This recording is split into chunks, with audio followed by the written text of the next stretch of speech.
तो नमस्कार साथियों, आप लोगों का बहुत बहुत स्वागत है आपके YouTube चैनल प्रेरणा स्टडी सेंटर पे। तो अब तक हम लोग बात कर रहे थे प्रश्नावली 1.1 class 11th NCERT math Hindi medium के हिसाब से हम लोग प्रश्नावली 1.1 को सॉल्व कर रहे थे। तो उसमें अब तक प्रश्न नंबर 3 तक के 3 वीडियो आपको मिल चुके होंगे। तो आज बारी थी चौथे वाले प्रश्न पे डिस्कस करने की। तो चौथे प्रश्न की एक कटिंग यहाँ पे ऊपर पूरे, तो आपको यहाँ पे प्रश्न नंबर 4 की एक ऊपर कटिंग दिख रही होगी। तो आप उस कटिंग को, वो आप ही की बुक की बेसिकली एक कटिंग है फोटो, तो आप लोग बुक भी देख सकते हैं। तो उसमें कह रहा है कि जो नीचे समुच्चय लिखे हुए हैं, निम्नलिखित लिखे हुए समुच्चय वो रोस्टर फॉर्म में लिखे हुए हैं, यानी कि सारणी फॉर्म में लिखे हैं, उन्हें समुच्चय निर्माण विधि में लिखना है। तो आइए फिर बात करते हैं एक एक पे। तो हम लोगों ने वो जो जितने भी सवाल थे उसके, तो यहाँ पे 5 पॉइंट थे, इन 5 पॉइंट को यहाँ पे लिख लिया गया है। तो अब इसको हम लोग सॉल्व करना स्टार्ट करते हैं। तो यहाँ पे पहला जो पॉइंट लिखा हुआ है उसमें देखिए एक पैटर्न बन रहा है। अब हम लोग जब आगे बढ़ेंगे तो एक तरह तो होता है अपरिमित समुच्चय, आपको आगे के सेशन में 2 तरह के समुच्चय देखने को मिलेंगे, एक परिमित समुच्चय, एक अपरिमित समुच्चय। जो लेक्चर नंबर 3 होगा उसमें ये चीजें बताई जाएंगी। तो यहाँ पे इनको लिखने का तरीका, जो अपरिमित समुच्चय होते हैं उनको लिखने का तरीका यही होता है कि कुछ वर्ड हम लोग, कुछ लेटर, उसके जो अवयव हैं उसको कुछ लिख देते हैं, उतने लेटर लिखते हैं जिससे उसका एक जो विशिष्ट रूप है वो सामने आ जाए, यानी कि दिखने लगे। उसके बाद 3 डॉट से हम लोग रिप्रेजेंट कर देते हैं कि ये ऐसे ही बढ़ता जाएगा। तो यहाँ पे देखिए इतना डॉट दिख रहा है, तो इसको हम लोग पहले समुच्चय निर्माण विधि में लिखते कैसे हैं, तो उसके लिए हम लोग लिखते हैं, एक सिंबल यूज करते हैं। तो बेसिकली एक्स को यूज करते हैं, आप कुछ भी यूज कर सकते हैं इंग्लिश का छोटे लेटर का। तो एक्स लिखते हैं और उसके बाद अब एक्स के बाद कॉलन लगाते हैं, यानी कि डबल बिंदी। उसके बाद फिर से एक्स जो इसका विशिष्ट गुण है उसको लिखते हैं। तो एक्स कैसा है, तो एक्स है 3 इंटू n। तो देखिए यहाँ पे 3 है, उसके बाद इसी 3 में मल्टीप्लाई होता जा रहा है। 3 में पहले 1 से मल्टीप्लाई हुआ, फिर 3 में 2 से मल्टीप्लाई, 3 में 3 से, 4 में, फिर 3 में 4 से मल्टीप्लाई। तो इस तरह से मल्टीप्लाई हुआ। तो यहाँ पे 3n यानी कि x जो है वो 3n रूप में है।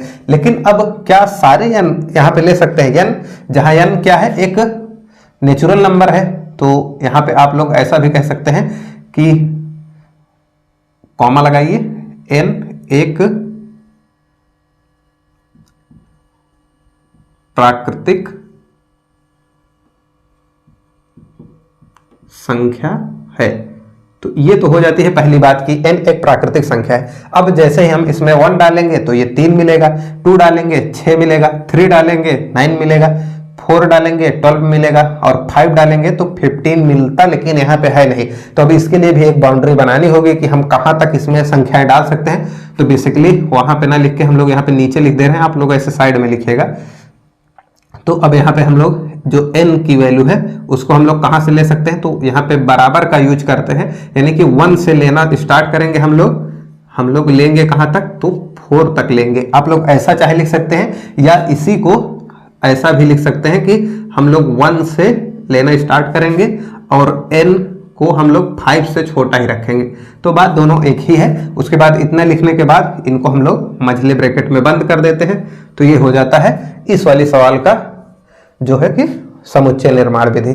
अब इसमें देखा जाए तो इसमें भी कुछ 2 और 4 को देखने के बाद ऐसा लग रहा है कि जैसे यहाँ पे 2 में बेसिकली 1 से गुणा किया गया, 2 में 2 से, लेकिन यहाँ 6 आता तब ये गुणा वाला ट्रिक अप्लाई हो सकता था। लेकिन जब इसको हम लोग गौर से देखते हैं तो ये 2 की पावर 1, 2 की पावर 2, 2 की पावर 3, 2 की पावर 4 और 2 की पावर 5 लिखा गया है। तो अब इसको कैसे लिखेंगे, तो हम लोग सबसे पहले क्या काम करते हैं, पहले एक इसको सिंबल से रिप्रेजेंट करते हैं x से, उसके बाद यहाँ पे कॉलन लगाते हैं, उसके बाद इसका विशिष्ट गुण लिखते हैं कि सभी x जो है इस दिए गए समुच्चय के वो किस फॉर्म के हैं, तो वो है 2 to the power n form के।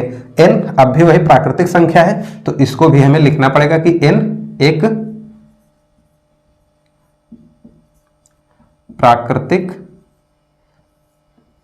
संख्या है। देखिए इस चीज को आप लोग ऐसा ना लिखकर ऐसा भी लिख सकते हैं कि जो n है वो नेचुरल नंबर है, ऐसा भी आप लिख सकते हैं, लेकिन हिंदी में ही लिख दीजिएगा, ज्यादा अच्छा रहेगा। तो n एक प्राकृतिक संख्या है। तो अब क्या प्राकृतिक संख्या है सभी लेनी है? अगर डॉट डॉट होता तो बस इतने से काम हो जाता, लेकिन यहाँ पे देखिए 32 तक, यानी कि 2 टू द पावर 1 2 3 4 5 तक लेना है। तो अब इसकी बाउंड्री भी हमें बनानी पड़ेगी। तो यहाँ पे हम लोग क्या करते हैं, एक कॉमा लेते हैं या और शब्द का यूज भी आप यहाँ पे कर सकते हैं। तो यहाँ से 1 से बड़ी हमें लेनी है, 1 को भी शामिल करते हुए। यहाँ पे जब इक्वल टू लगा दिया जाता है तो 1 को शामिल करते हुए 1 से बड़ी संख्या, और लेनी कहाँ तक है तो 5 तक लेनी है। तो आप लोग ऐसा भी लिख सकते हैं, या चाहे तो इसको इस इक्वल को साइन को हटाकर यहाँ पे 6 का यूज कर सकते हैं। बस उसके बाद इसको मझले ब्रैकेट में करते हैं बंद, और ये समुच्चय निर्माण विधि में चेंज हो गया। अब देखते हैं तीसरे सवाल को। तो तीसरे सवाल में देखिए, इसमें भी वही पैटर्न स्क्वायर का। तो 5 का स्क्वायर, 5 की पावर 1 है, 5 की पावर 2 है, 5 की पावर 3 है और 5 की पावर 4 है। तो इस तरह का ये एक पैटर्न है। तो इसको भी हम लोग ऊपर वाले सवाल की ही तरह लिखेंगे। पहले एक सिंबल x, अब की बार ब्रैकेट पहले यूज कर ले रहे हैं। तो अब यहाँ पे दूसरा स्टेप कॉलन लगाएंगे, तीसरा स्टेप x का विशिष्ट गुण लिखेंगे। तो x का विशिष्ट गुण क्या है कि ये 5 की पावर n है, और उसके बाद n क्या है, एक प्राकृतिक संख्या है। तो इसको भी लिख देते हैं, एक प्राकृतिक संख्या है, प्राकृतिक संख्या है। और उसके बाद n होना कहाँ चाहिए, तो n 1 से 4 तक। तो n जो है वो 1 के साथ बड़ा होना चाहिए, यानी कि n 1 को लेते हुए उससे बड़ा हो, और यहाँ पे 4 तक जाएगा। तो ये हो जाता है। उसके बाद ब्रैकेट बंद करते हैं तो ये चेंज हो जाता है। अब जैसे ही हम लोग इस गुण को इस पॉइंट पे अप्लाई करें, यानी कि बेसिकली आप लोग इसको चेक कर सकते हैं इस तरह से कि ये जो टर्म होता है, यहाँ पे ये जो टर्म है x का एक विशिष्ट गुण जो है वो जब लिखा जाए, तो यानी कि इसको हम लोग अप्लाई करें तो ये सारे अवयव मिल जाए। तो अब n की वैल्यू जैसे ही 1 रखेंगे 5 मिलेगा, n की वैल्यू 2 रखेंगे 25 मिलेगा, n की वैल्यू 3 रखेंगे 125, n की वैल्यू 4 रखेंगे तो 625। अब n की वैल्यू 4 तक लेने के लिए उसमें कहा गया है तो 4 ही तक लेंगे। अब देखिए यहाँ पे 2 4 6, तो ये देखिए आपको 2 का मल्टीपल दिख रहा होगा। तो यहाँ पे 2 में पहले 1 से गुणा किया, 2 में 2 से गुणा किया, 2 में 3 से गुणा किया, कुछ ऐसा ही पैटर्न दिख रहा है, और कोई स्क्वायरिंग का तो पैटर्न दिख नहीं रहा है। तो हम लोग इसको ऐसे ही लिखेंगे। तो पहले एक प्रतीक यूज करते हैं, x को, कुछ भी यूज हो सकता है, कॉलन लगाते हैं सेकंड स्टेप में। तीसरे स्टेप में इसका विशिष्ट गुण लिखते हैं। तो x जो है वो 2 इंटू n के रूप का है। तो 2 इंटू n के रूप का ये जो है अपना समुच्चय दिया हुआ है। अब n कैसा है, तो n एक प्राकृतिक संख्या है, n एक प्राकृतिक संख्या है। और यहां पे ऐसा भी लिख सकते हैं कि n एक प्राकृतिक संख्या है, और बस देखिए यहाँ पे इनफाइनाइट तक जा रहा है, तो प्राकृतिक संख्या 1 रखेंगे 2 रखेंगे, इस तरह से होता जाएगा। तो इसको हम लोग मझले ब्रैकेट में बंद करें तो ये भी हो जाता है। लेकिन अब इतने को ही देखकर एक और हमारे पास एक बात समझ में आती है कि ये सम प्राकृतिक संख्याओं का भी तो एक समुच्चय हो सकता है। तो ये भी इन्हीं 3 अवयवों को देखते हुए एक गुण और अपने सामने आ जाता है। तो आप लोग उसको भी लिख सकते हैं। तो x सच दैट x एक सम प्राकृतिक संख्या है, सम प्राकृतिक संख्या है। तो अब आप कहेंगे कि ये कैसा लोचा है, एक ही समुच्चय को हम लोग 2 तरीके से लिख सकते हैं। जी हाँ, आप लोग लिख सकते हैं, क्योंकि इसमें 3 अवयव ही दिए हुए हैं, और इन तीनों अवयवों को देखते हुए ये गुण भी उसके लिए बिल्कुल एकदम फिट बैठ रहा है, और ये गुण भी एकदम बिल्कुल फिट बैठ रहा है। बेसिकली देखा जाए तो दोनों एक ही गुण होते हैं, यानी कि जो सम संख्या है उन्हें 2 टू द पावर n के रूप, यानी कि 2 इंटू n के रूप में लिखा ही जाता है, जहां n एक प्राकृतिक संख्या है। तो दोनों बातें एक ही हैं, लेकिन लिखने का तरीका अलग अलग है। तो इन दोनों तरीके से लिख सकते हैं। अब उसके बाद बात होती है 5वें पॉइंट पे। तो देखिए यहाँ पे 1 4 9 100। तो अब इसको देखते हुए पैटर्न को, तो यहाँ पे ऐसा ही लग रहा है कि जैसे 1 का स्क्वायर किया गया है, 2 का स्क्वायर किया गया है, 3 का स्क्वायर किया गया है, आगे 4 का स्क्वायर 16 आएगा, 5 का स्क्वायर यानी कि 5 का वर्ग 25 आएगा, फिर 6 का वर्ग 36, ऐसा करता हुआ यहाँ पे 10 का वर्ग लिखा गया है। तो अब इसको हम लोग लिखने के लिए क्या करते हैं, तो यहाँ पे पहले तो यहाँ पे ऐसा लिखते हैं।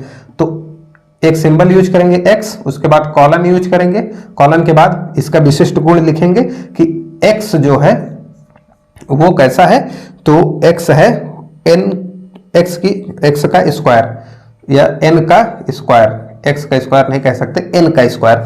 अब n का कौन सा गुण है, तो उसको यहाँ पे कॉमा लगाएं या और शब्द का यूज करते हुए लिखेंगे कि n एक प्राकृतिक संख्या है, एक प्राकृतिक संख्या है। लेकिन क्या इतने से काम बना? नहीं, अभी तो ये परिमित है, यानी कि इसकी एंडिंग पॉइंट है यहाँ पे, तो यानी कि ये कहां तक जा सकता है, ज्यादातर 10 का स्क्वायर हो सकता है। यहाँ पे 1 के स्क्वायर से स्टार्ट हुआ, 10 का स्क्वायर, यानी कि n की वैल्यू जो है वो 1 से स्टार्ट हो रही है और 10 तक जा रही है। तो यहाँ पे हम लोग लिखेंगे कि 1 से ये n की वैल्यू स्टार्ट होती है और 10 तक हम लोग इसको ले सकते हैं, या यहाँ पे इक्वल का साइन हटाकर 11 लिख सकते हैं। उसके बाद इसको बंद करते हैं मझले ब्रैकेट में, उधर से भी और इधर से भी, तो ये चेंज हो जाता है समुच्चय निर्माण विधि में। इस तरफ रोस्टर या सारणी विधि में लिखा था, इस तरफ समुच्चय निर्माण विधि कह सकते हैं, या आप लोग इसी को गुण विधि भी कहते हैं। तो उम्मीद है कि ये क्वेश्चन आपको अच्छे से समझ में आ गया होगा। मिलते हैं फिर नेक्स्ट वीडियो में। अगर अभी तक चैनल को सब्सक्राइब नहीं किया है तो सब्सक्राइब कर लीजिए, सेशन अच्छा लगा हो तो लाइक कर दीजिएगा, अपने दोस्तों को भी इसको शेयर कर दीजिए। मिलते हैं नेक्स्ट वीडियो में, तब तक के लिए जय हिंद।